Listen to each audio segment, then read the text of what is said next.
من الشيطان الرجيم. بسم الله الرحمن الرحيم. ومن أظلم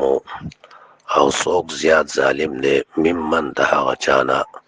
منع چې منکي مساجد الله د جماعتونو د الله نه ان یذکر چې یاد کړي شي فيها پاغي کې اسمو نوم داغه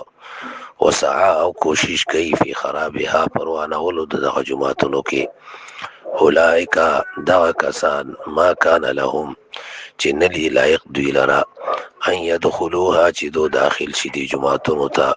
الا خائفین مگر پیاری سرا لهم د دوی د پاره په دنیا په دنیا کې خزیون شرمندگی ولهم او د دوی د پاره په آخرت په آخرت کې عذاب عظیم ډیر لوی عذاب دی.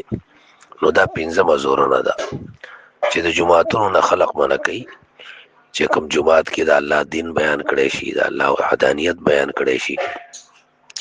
نو کوم خلق چې جماعتونو نه خلق منع کوي علماء ته وایي چې په جماعتونو کې تاسو د دین خبرې مکوئ او د سیاست خبرې مکوئ دینی سیاست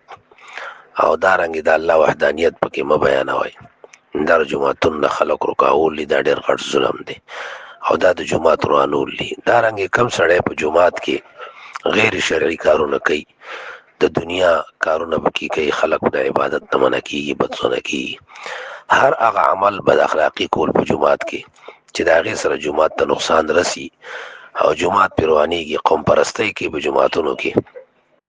دا ناجایز دي او حرام کارونه دي. او چې کم سړی جماعت پروانولو کې کوشش کوي نو د هغې دپاره یو سزا د دنیا ده چې دنیا کې الله دا سړی شرموي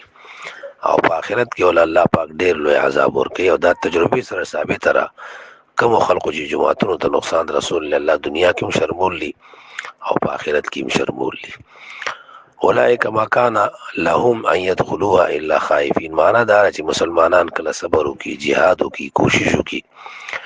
نو د دو روب الله په کافرانو باندې بيدینه خلقو باندې اسی واچي چې دا بيدینه خلق په جماعت ته بیا په امن سره نشي داخلي دي او دارنګ مسلمانانو ته دا حکم دی چې جماعت ته ځي نو په یاره سره ځي د الله نه یریږي د الله خوف کوي هلته چې کوم دی د دنیا خبرې اترې او داسې کارونه چې هغه د جماعت روحاني هغه مه کوئ. الله دې عمل توفیق راکړي. واخر دعوانا الحمدلله رب العالمین.